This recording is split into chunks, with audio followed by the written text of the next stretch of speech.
at the end of the day, we're all about getting you guys to understand that growth is a process and that nothing gets done unless you get started.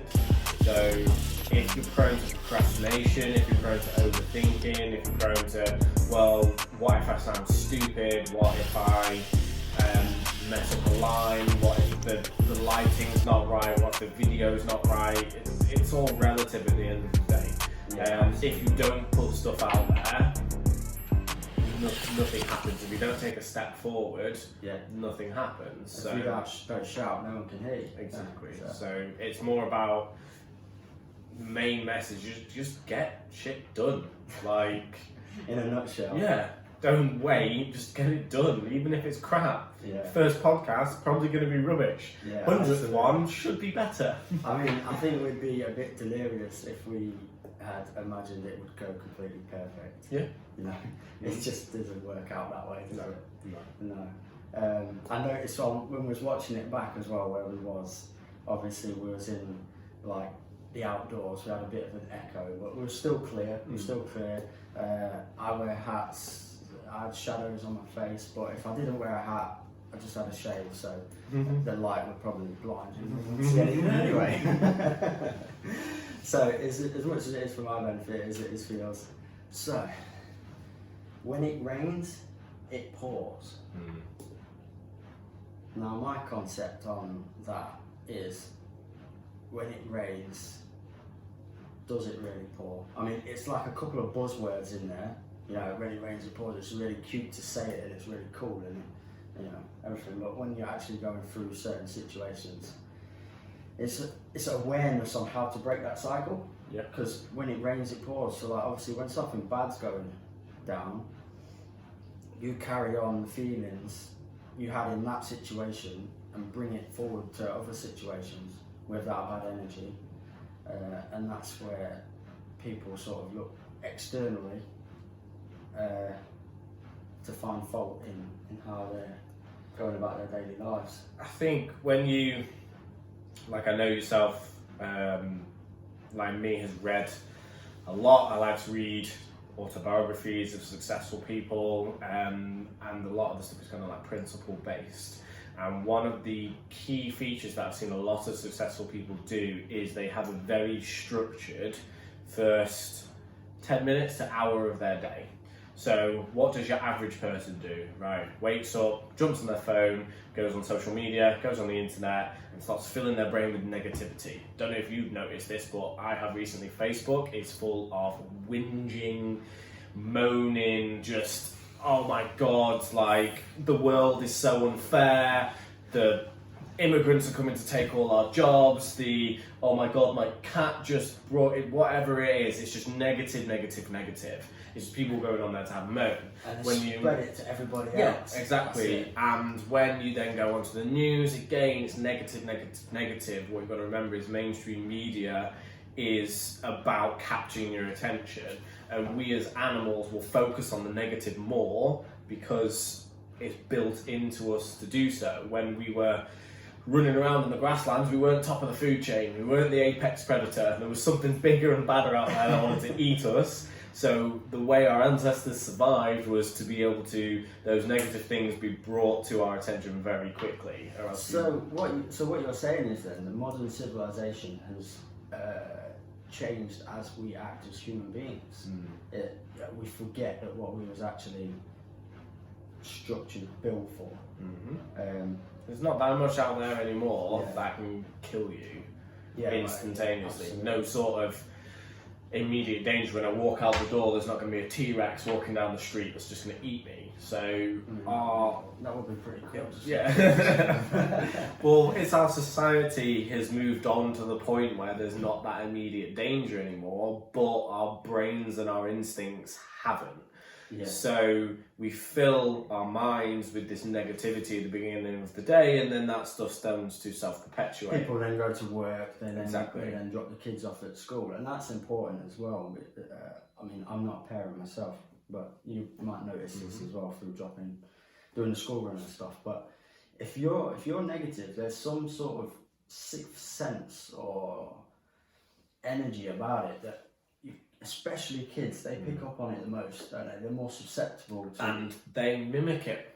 Yeah, absolutely. So if you're finding that your kids are quick to anger, they're a bit moody, maybe you should take a look in the mirror first at the behaviours. Like, it's not what we say, it's what we do.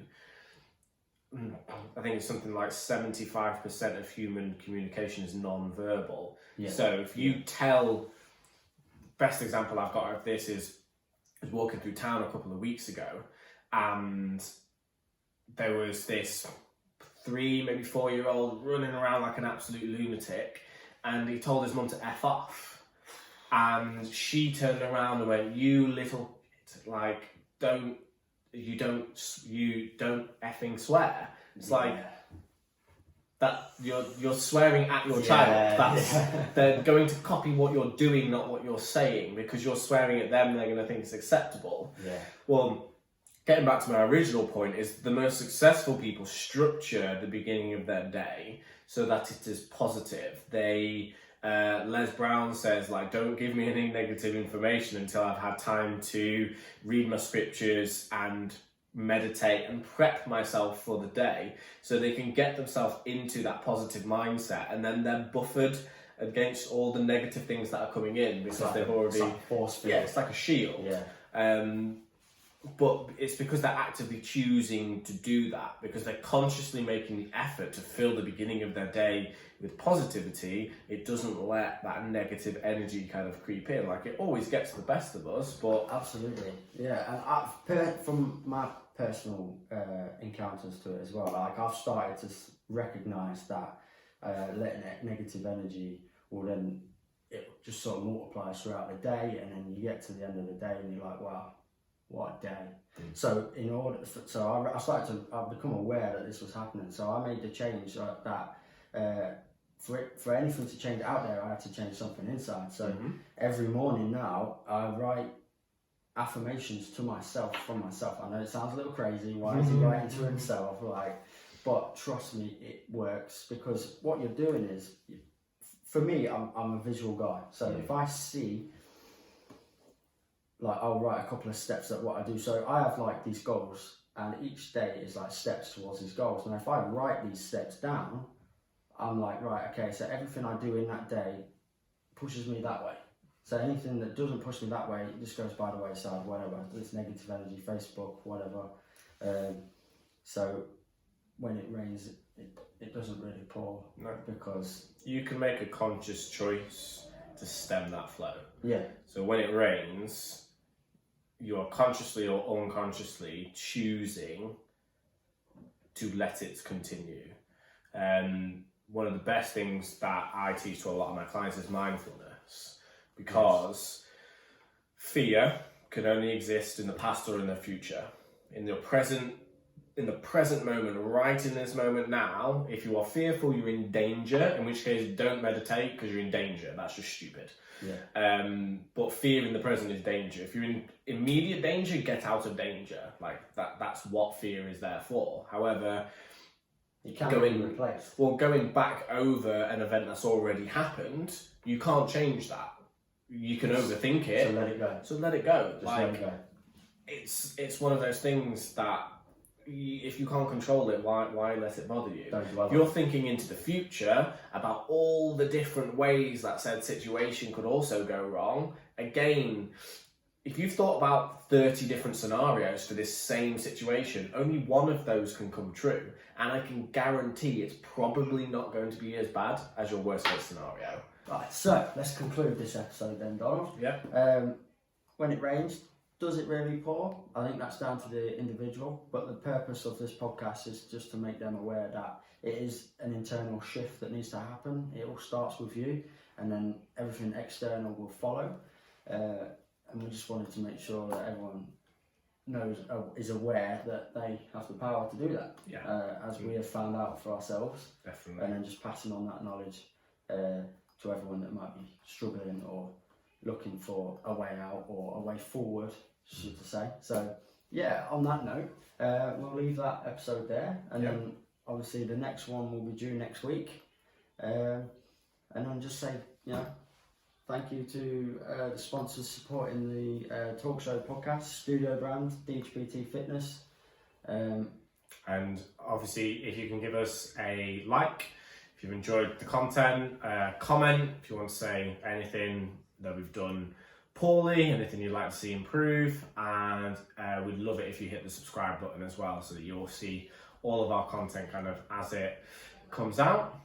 Absolutely. Yeah, so thank you again, Donald, for having this chat with me and bringing everybody else along for it. Let's leave it there, and we'll come back next week with another one. No worries. Awesome, man. Cool.